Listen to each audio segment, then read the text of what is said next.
beautiful Sunday morning. May init kayo sa itong Claveria karon no. First time ako nakagiri nga init. Kasi pagkabot na sa unahan, atong mission karon mo kapit na dito mo matambay ka dalit. Then tapos na yun. Damn. Mo to makita pero yung bukid ba yun? Oh. Anyways, time check murag 1 PM na no. And medyo init pero bugnaw yung pong hangin. Ngayon ganag-agi diri. Actually akong mission karon nga agi ko diri kay tambay ko kadali dito sa kuan ay spot nga tambayanan ganahan. Then testing ko picture diri no kay ganahan ko sa bukid. And curious ko kung saan makuha sa akong camera kung pwede yung dako-dako akong gamiton. Wapa kay lang bukid pa yun. First time na ko nakita kay walay clouds. Mahira siya makita no basta init. Unong tatribay dagang ikatambay yo.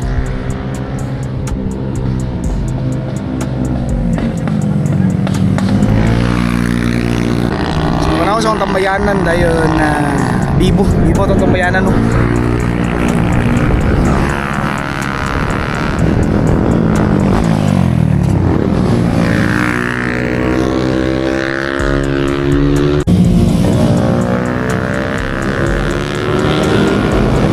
Bibo kita rin.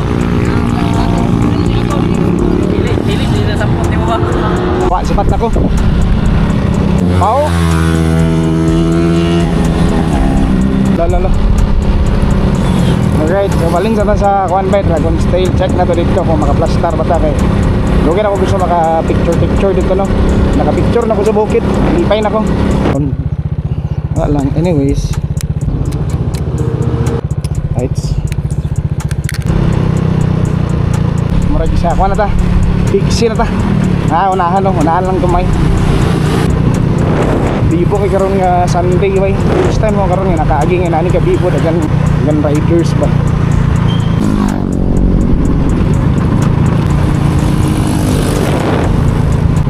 Punta ta sa kuan bay sa Big C dong dagat. Dagan gyud ni katambayo pero ay pulis. So medyo mingaw ilang panirada diri ron. Paling select spot. Sakto ra pud na para way magsumbagay. Ano pag-away guys? Ito tambay sa unahan. Mana ko ni unong nito no kay murag kapoy naman. So sunod na lang balik nato. Alright. See you next week ba? Wala ko tama na eh. Tapos istorya, huwag katingog. Bye bye.